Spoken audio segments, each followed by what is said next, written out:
हाय, hello, नमस्कार. कसे आहात सर्व? मजेत ना? आय होप तुम्ही मस्त मजेत असाल आणि हेल्दी असाल. मी माझ्या ह्या चॅनलवरती लाईफस्टाईल ब्लॉग शेअर करत असते. तुम्ही जर चॅनलवर नवीन असाल तर माझ्या चॅनलचं नाव आहे शीतल विपुल लाईफस्टाईल ब्लॉग. मी माझ्या लाईफमधले जे काही माझे रुटीन ब्लॉग आहे किंवा माझ्या फॅमिलीसोबतचे जे काही माझे छोटे मोठे सीन आहेत ते तुमच्याबरोबर शेअर करण्याचा प्रयत्न करणार आहे. तर तुम्ही चॅनलवर नवीन असाल तर चॅनलला सबस्क्राईब करा. तर चला व्हिडिओला सुरुवात करूया. आजच्या व्हिडिओमध्ये मी तुम्हाला माझा रुटीन ब्लॉग शेअर करणार आहे. मी आता रिसेंटलीच एक न्यू मॉम आहे, म्हणजे माझं एक छोटंसं 4 महिन्यांचं बाळ आहे. त्या बाळासोबत मी माझ्या घरातील जे काही कामं असते किंवा त्याच्यासोबतचे जे काही माझे मोमेंट आहेत, जे काही माझे छोटे मोठे एन्जॉय आहेत मी तुमच्याबरोबर शेअर करणार आहे. तर चॅनलला सबस्क्राईब करा आणि येणारे असेच नवनवीन जे छोटे छोटे मिनी ब्लॉग आहेत किंवा रुटीन ब्लॉग जे आहेत ते एन्जॉय करा. घरातील काम आवरता आवरता टी व्हीवरती न्यूज लावल्या होत्या आणि न्यूजमध्ये असं काही दाखवत होते की आपले राज्याचे उपमुख्यमंत्री जे आहे अजित पवार यांचं हे झालं, प्लेन क्रॅश झालं. म्हणजे ही बातमी ऐकून आपल्याला म्हणजे असं आपण कधी भेटलेलो नाही राहत, तरी पण आपल्याला असं वाटतं की यार आता म्हणजे तरी पण आपल्याला अशा गोष्टी ऐकल्या तर आपल्याला हळवळ वाटते. आपण जरी यांना कधी बघितलं नाही तर आपण यांना टी व्हीतच बघत असतो, तरी पण आपल्याला एक असं आपल्या मनाला गोष्ट खूप लागणारीच होती, कारण की अचानकच असं झालं त्यांचं. त्यामुळे पूर्ण दिवसभर म्हणजे न्यूज ज्या ऐकत होतो तर कुठेही मन लागत नव्हतं. अक्षरशः खरंच मनाला हुरूर लागल्यासारखंच झालेलं. बाळाला आताच झोपी लावलं. बाळाला झोपी लावल्यानंतर म्हटलं चला गव्हाचं पीठ दळून आणले, म्हणजे गहू दळून आणलेले होते. तर आता डबा वगैरे घासून ठेवलेलाच होता, तो सुकवून घेतला. म्हटलं चला आता जे पीठ वगैरे आहे आपलं डब्यामध्ये भरून घेऊ, म्हणजे आपल्याला 1 महिनाभर तरी टेन्शन नाही पोळींसाठी. म्हणजे 1 महिनाभर मला तेवढा डबा जर पॅक झाला तर 1 महिनाभर पूर्ण जातो मला तेवढं. तर मी आता ते पीठ वगैरे जे आहे ते याच्यामध्ये भरूनच घेते.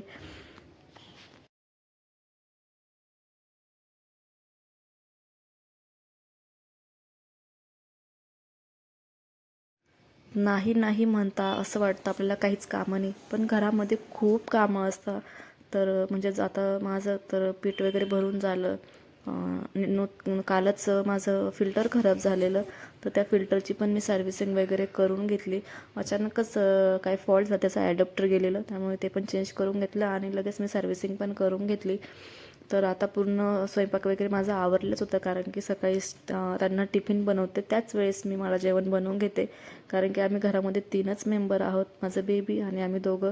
त्यामुळे घरामध्ये जास्त मेंबर नाही आहेत, आम्ही दोघंच राहतो. आणि तरी पण घरात भरपूर कामं असतात. पूर्ण किचनभर पसारा होता आणि पूर्ण भांडे वगैरे आवरून घेतलं. बेबी उठायच्या आत मला मोठा टास्क असतो की बेबी उठायच्या आत सगळे कामं आवरलेच पाहिजे. त्यामुळे खूप स्पीडने मी कामं आवरत असते घरातले. भांडे आवरून झाले आणि पूर्ण किचन पण क्लीन करून झाला. घर झाडूनच घेतलेले होते, तर म्हटलं चला आता घराला थोडासा मॉप वगैरे पण जे आहे ते मारून घेऊया. आणि कारण की शेजारीच बिल्डिंगचं काम चालू असल्यामुळे घरामध्ये खूप धूळ येत असते. साधारण दिवसभरातून 2-3 वेळेस तरी घर झाडावंच लागतं, कारण की खूप बारीक बारीक धूळ येत असते. त्यामुळे मग 2-3 वेळेस दिवसभरातून घर क्लीन करावंच लागतं. पूर्ण घर वगैरे क्लीन करायला बराच वेळ लागतो. म्हणजे नाही म्हणता जरी आपण रुटीन ब्लॉगमध्ये 10 मिनटाचा व्हिडिओ दाखवणार असतो, तरी पण हा एवढं रुटीन आपल्याला एवढं जे काम करायला कमीत कमी आपल्याला 2-1 तास तरी लागतात. म्हणजे तरी पण मध्ये मध्ये बेबी पण उठत असतं, तरी मी त्याला सांभाळून वगैरे जे आहे ते काम आवरत असते. तर आता त्याला झोक्यामध्ये झोपवलेलंच आहे. म्हटलं चला तोपर्यंत जे आहे बेडरूममधले जे काही पसारा आहे तो आवरून घेऊया, म्हणजे फास्ट होऊन जाईल. आणि तो इतका गाढ झोपलेला असतो की त्याला थोडंसं जरी हालचाल जाणवली तरी पण तो लगेच उठून जातो. माझ्या पायातले जे आपले साकडे आहेत त्यांच्या जरी घुंगरूंचा आवाज जरी आला तरी तो उठून जातो. म्हणजे तो इतका हे झोपलेला असतो. त्यामुळे इतकं सावधगिरीने मला काम आवरायचं असतं, कारण की तो जर एकदा उठला तर माझं पूर्ण काम दिवसभर तसंच पडलेलं असतं. तर असं आहे त्याचं. कारण की बाळ सांभाळून घरातले कामं करणं खरंच खूप कठीण असतं. आपल्याला साधारण असं वाटत असतं हाऊसवाईफला काहीच काम नाही राहत, पण खूप कामं असतात. तर अशी दिवसभराची फरफड चालूच असते.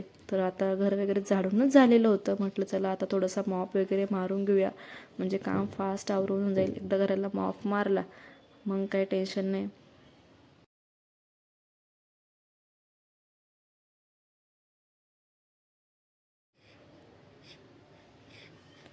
किचनमध्ये पण थोडासा मॉप आहे तो मी मारून घेते. बेडरूमला पण मॉप मारून झालेलाच आहे. म्हणजे कसं माझं घरातलं जे पूर्ण काम वगैरे आहे ते आवरून होऊन जाईल आणि माझ्या घरातील सर्व काम आवरून झाले. म्हणजे आता अंघोळ बाकी होती, कारण की मी सगळे काम आवरून मगच नंतर अंघोळ करते. कारण की निवांत छान अंघोळ केली ना काही काम नाही, म्हणजे दिवसभर मला टेन्शन नाही राहत. मशीनला पण कपडे वगैरे जे आहे ते लावायचेच होते, कारण की बरेच कपडे जमा झालेले होते.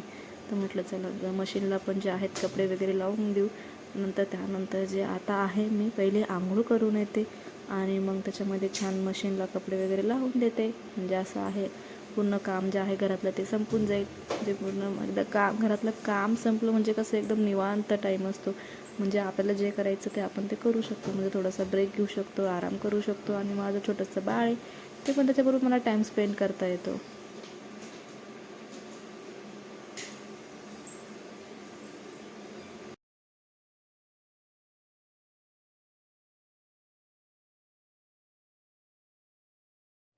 आता माझे सर्व कामं आवरून मी छान अंघोळ वगैरे करून आली आहे आणि छान जे मशीनला आहेत ते कपडे वगैरे मी आता लावून देते. म्हणजे ते उरलेलं लास्टचं काम होतं ते मी करून घेते.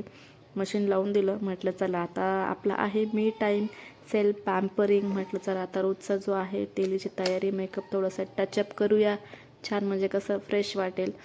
तर स्किन केअरमध्ये मी माझं डेलीचं स्किन केअरमध्ये मी मॉइश्चरायझर वापरते, त्यानंतर सनस्क्रीन वापरते, जे डेली बेसिसमध्ये मी ही वापरतेच. कारण की आपण जर डेली या गोष्टी वापरत राहिले तर आपली जी स्किन आहे ती पण खूप छान हेल्दी राहते, क्लिअर राहते. म्हणजे कुठल्याही आपल्याला स्किनवरती कुठल्याही प्रकारचे पिगमेंटेशन, डार्क स्पॉट वगैरे जे आहे, रिंकल हे जे येत नाही. कारण की आता आपलं एज पण असं असतं की आपण एक सर्टन एजमध्ये असतो, त्यामुळे आपली स्किन पण थोडी मॅच्युअर होत असते. त्यामुळे आपण थोडं स्किन केअर जर केलं तर आपली स्किन हेल्दी राहण्यास फार मदत होते. त्यामुळे डेली बेसिसमध्ये तुम्ही थोडंफार का असे ना स्किन केअर करणं फार गरजेचं आहे. तर स्किन केअर करत राहा. तुम्ही जर करत नसाल तर करत राहा.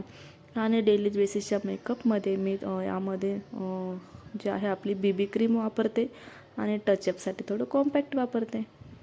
असा आहे आपला डेलीचा लूक. जास्त काही करत नाही, कारण की घरी आता बेबीला बघण्यासाठी कोणी ना कोणी चालूच असतं.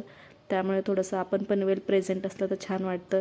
नाहीतर आता डिलिव्हरीनंतर असं नको वाटायला की आपण स्वतः काय आहोत आणि काय नाही. आपला पूर्ण वेळ तर आपल्या बेबीमध्येच जातो, पण आपण स्वतःसाठी पण थोडा वेळ दिलाच पाहिजे. त्यामुळे म्हटलं चला थोडंसं मेकअप वगैरे करून घेऊया, कारण की अचानक घरी कोणी पण येऊन जाते बाळाला बघण्यासाठी. कारण की आमचे जे नातेवाईक आहेत ना ते खूप मोठे आहेत. म्हणजे ॲक्च्युली मोठे म्हणजे खूप जास्त नातेवाईक आहेत, कारण की बाळाला बघण्यासाठी कोणी ना कोणी येतच असते. त्यासाठी कसं तयारी वगैरे करून राहिलं म्हणजे टेन्शन नाही. अचानक कोणी आलं तर आपल्याला पण थोडंसं ऑकवर्डनेस नाही येत. मग आपण पण छान तयारीत राहिलं तर बरं वाटतं. अशा प्रकारे माझं जे आहे तर पूर्ण दिवसाचं रुटीन असतं.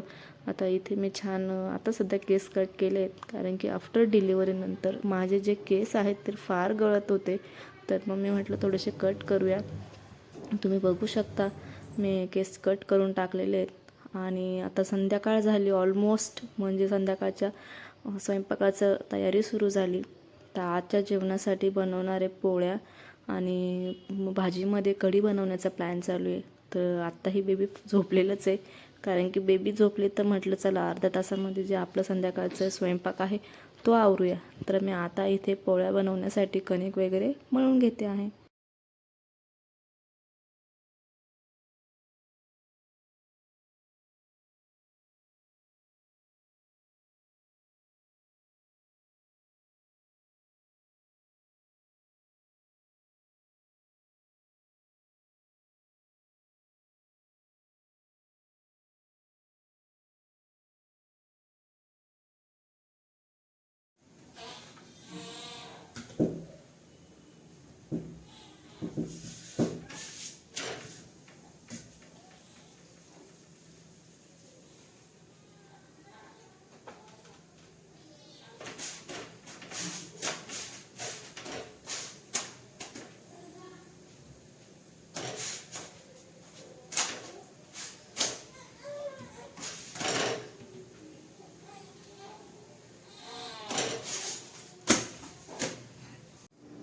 पोळ्या करून झाल्याच होत्या आपल्या. तर आता कढी बनवून घेतली. तुम्ही बघू शकता कढी. थोडासा उकळ फुटला कढईला तर बंद करायची. झाली सोपी. संध्याकाळचा स्वयंपाक पण रेडी आहे. तर असंच मी माझं रुटीन तुमच्याबरोबर शेअर केलं आहे. तर चॅनलला लाईक करा, शेअर करा, कमेंट्स करा आणि येणारे असेच ना स्वयंपाक बनवताना रोजचीच फरफड आहे. कारण की तो संध्याकाळच्या वेळेस डायरेक्ट राहत नाही. संध्याकाळी तो उठतो म्हणजे उठतो आणि स्वयंपाक करताना खूप हाल होतात. तर अशीच रोजची माझी परिस्थिती आहे आणि रोजचं असं स्ट्रगल आहे. तर तुम्ही बघू शकता एका आईचं स्ट्रगल किती आहे.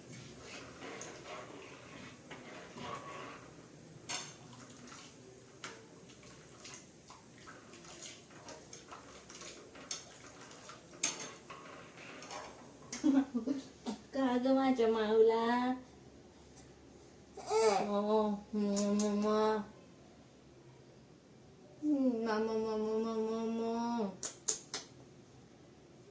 तर चला आजचे जेवण वगैरे आवरलेत, माझे स्वयंपाक वगैरे आवरला आहे आणि भांडी आता थोड्या वेळात घासते.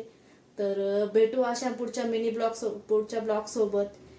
येणारे छोटे छोटे मिनी ब्लॉग्स पण बघत राहा चॅनलवरती आणि फुल व्हिडिओज पण बघत राहा. मी रुटीन ब्लॉग जे काही फॅमिली सोबतचे छोटे मोठे जे काही ब्लॉग टाकते ते पण बघत राहा. चॅनलला सबस्क्राईब करा. भेटूया नेक्स्ट व्हिडिओ सोबत. तोपर्यंत bye. Good night.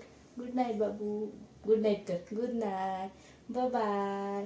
Bye bye. बोबा को